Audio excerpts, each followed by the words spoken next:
y no envejecer en el intento. Nos acompaña para conversar sobre esto la doctora Margarita Botero. Ella es médico especialista en la medicina antienvejecimiento. Nos preguntábamos qué pasaba con la mujer antes de los años 70. ¿Por qué ahora es mayor el número de féminas que pueden concebir su primero o segundo hijo después de los 35 años? Natalie, televidente, la mujer después de los años 70 decidió no solamente ser mamá, ser esposa, ama de casa, sino que decidió entrar a la universidad, decidió estudiar, decidió prepararse. No solamente eso, fue una persona muy exitosa y se ha conservado en el tiempo. Entonces ese reloj biológico que de cierta manera cuesta y lo cobra, ha dejado de ser importante para las mujeres. ¿Por qué? Porque primero hacen su carrera profesional, llegan a un tope del éxito, aplazan entonces el matrimonio y por supuesto después del matrimonio vienen los hijos. Entonces esa es la razón primordial, que la mujer decidió ser profesional y triunfar en carreras. ¿Y está impactando esto en la tasa de fecundidad en el mundo? Totalmente, te voy a decir cifras. Imagínense, en los Estados Unidos de Norteamérica, según el Centro de Control de Enfermedades y Diagnóstico, nada más y nada menos, el 10% de las mujeres tienen problemas de fertilidad y el 20% de los niños nacidos para la etapa del 2014 y 2015, a lo que llevamos del tiempo, han sido niñitos en mujeres después de 35 años, un 10% de esa población. Entonces, y niños en buenas condiciones, estamos hablando que un 10% de la población femenina que tiene hijos en los Estados Unidos tiene más de 35 años. Estamos hablando de una sociedad con muchos problemas de salud, por ejemplo, diabetes, sobrepeso y obesidad, que hace más complicado llevar un embarazo en una mujer que más bien ya estaba llegando al culmen de su fertilidad como tal, que lleva un riesgo de ese bebé en ese embarazo. Por eso también más adelante me imagino hablaremos de cómo cuidar a esa mujer para que pueda concebir un bebé en buenas condiciones. Así es. Ahora, más allá de querer concebir después de los 35 años, ya inclusive en los 40, ¿cuántas mujeres lo logran? Mira, después de los 30 años, la capacidad de fertilidad empieza a disminuir considerablemente. A los 35 sigue siendo muy considerable la disminución, pero a los 42 en adelante ya casi que es nula la capacidad de concebir de manera natural. ¿A qué voy con eso? Que pueden ser extraídos, como hablábamos ahora, por técnicas asistidas, pero de manera natural buscar un embarazo después de los 42 años casi que es nula la posibilidad. ¿Por qué? Porque ya hay un envejecimiento, primero hay un envejecimiento de los óvulos, y acuérdate lo que te contaba al principio, el número de óvulos que quedan entre los 42 y 45 años apenas son 1000, y mira todo lo que tiene que atravesar ese ovulito en ese proceso de lograr una fecundación o una implantación, entonces hace mucho más complicado, sumado a que muchas de las mujeres en esa etapa pasan por problemas endocrinos. Mencionabas uno, el síndrome ovario poliquístico, pero ¿qué tal la diabetes? ¿Qué tal la resistencia a la insulina? ¿Qué tal el hipotiroidismo? Y sobre todo el sobrepeso y la obesidad. ¿Tiende el óvulo también, digamos, a envejecer, a degenerarse progresivamente ya cuando avanzamos en edad? Absolutamente, de hecho por eso cuando las mujeres son muy adultas o son muy añosas, después de los 45 años, las técnicas son usadas, son de reproducción asistida y antes de inclusive pensar en fecundar alguno de esos ovulitos que se utilizaron por medio de medicamentos, se manda a evaluar, tratar de ver que no haya ninguna patología en lo posible congénita que el futuro bebé pueda heredar. Ahora, justamente iba a ese punto, ¿cuántas probabilidades tiene una mujer mayor de años o mayor de 35 años de que el nené tenga algún tipo de problema congénito? La posibilidad se triplica, indiscutiblemente. Recuerden que el envejecimiento es un proceso fisiológico, pero no es óptimo. ¿Qué pasa? A medida que vamos envejeciendo de manera biológica, ocurren muchísimos cambios que son irreversibles y que llevan a que enfermedades crónicas y degenerativas aparezcan en nosotros. Pero no solamente las visibles, o sea, solamente me refiero a la parte de cardiopatías, hipertensión, obesidad, diabetes, sino que también en nuestro sistema endocrino, sobre todo a nivel de ovarios, los óvulos empiezan a perder capacidad a envejecer y a que su material genético no tenga buenas condiciones ni sea óptimo para una fecundación.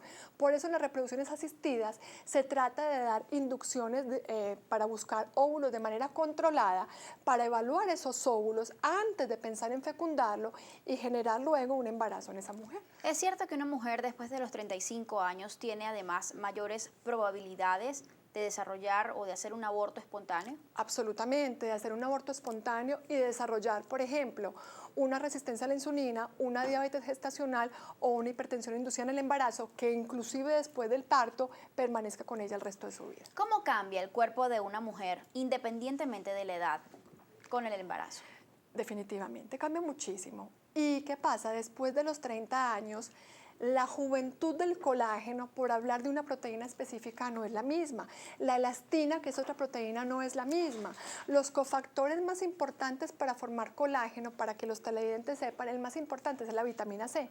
La vitamina C no solamente es importante para la inmunidad, sin vitamina C no hay colágeno. Entonces, eso es parte del programa que tenemos en nuestro centro médico, orientar a esa mujer para que esa piel, que ya no tiene la capacidad de extender, de memoria, de volver, sufra las consecuencias menos posibles. Pero no solamente en piel, cardiovascular tiene mucho más trabajo, ya no es solamente ella, es su bebé, el útero tiene muchas más dificultades, la capacidad de alimentar la placenta puede tener riesgos de hacer calcificaciones tempranas, de no ser suficiente para llevar 9 meses el bebé como tal, no solamente la capacidad de oxigenación de las venas y las arterias a nivel del útero, la capacidad de distensión y de pulmonar de la mujer y la capacidad de hacer resistencia a la insulina se duplica y luego la de diabetes también. Entonces es muy importante tener el control de estas pacientes que no lleguen al embarazo con sobrepeso, que es la puerta de entrada de todas las enfermedades metabólicas. ¿El embarazo tiene algún efecto sobre nuestros huesos? Sí, claro, porque las necesidades de calcio también se comparten. Entonces es muy importante que la mujer, todas las preguntas que me has hecho son muy importantes y claves. ¿Por qué? Si soy una mujer que está en la década de los 30, no soy mamá, pero quiero ser mamá en un futuro, debo hacer medicina proactiva y preventiva, debo empezar a preparar mi cuerpo, pero no solamente lo que estamos viendo en la coraza, sino cómo estoy por dentro para que ese bebé pueda permanecer conmigo con 9 meses y tener el menor riesgo posible de que tanto él como yo desarrollemos enfermedades. Fíjate que son una serie de cambios que definitivamente se tienen que sentir. Yo no tengo la dicha de ser madre todavía, pero en efecto vemos amigas, vemos familiares que independientemente de la edad que tenga, pues se les ve el cansancio en la cara. ¿Cómo afecta esto también la parte psicológica de la mujer?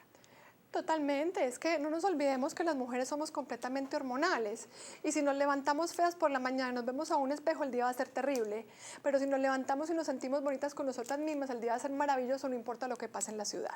Entonces, precisamente es muy importante manejar esa parte de estrés, de fatiga, de cansancio, de cómo me siento conmigo misma antes de enfrentar un embarazo, porque es que no solamente es el embarazo, después viene una lactancia, donde si no tengo la capacidad, el rendimiento, el que no voy a dormir las mismas horas de sueño, porque tengo que levantarme a alimentar a mi bebé, me va a llevar a una depresión postparto, que es otra complicación bastante grande. Entonces, todo ese proceso del embarazo, del periparto y el postparto son muy importantes, que la mujer se sienta lo mejor posible para que pueda estar en buenas condiciones. ¿Y crecen estas dificultades a medida en que avanzamos en edad?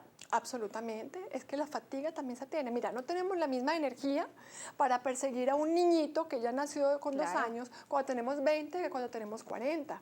Ya vamos en la cuenta regresiva, tenemos 20 años más de los que ya podríamos tener teniendo un nené, ¿verdad? La energía no es la misma, la fatiga laboral.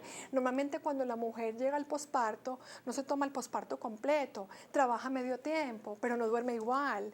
Y las horas de sueño no se reemplazan. Y acuérdense que durante el sueño se produce una hormona importantísima, que es la hormona del crecimiento, que no es que vamos a seguir creciendo, sino que permite que todo mi eje endocrino esté en perfectas condiciones. Por eso a la mujer, después de 40 años, le cuesta tanto recuperarse después del posparto, bajar esos kilos, porque la parte metabólica es más lenta y es más complicada. Históricamente, algo que también ha impedido muchísimo que las mujeres quieran quedar embarazadas después de los 35 años y mucho menos en los 40, es el miedo. ¿Miedo a qué? De eso vamos a hablar al regreso de esta pausa, ya venimos.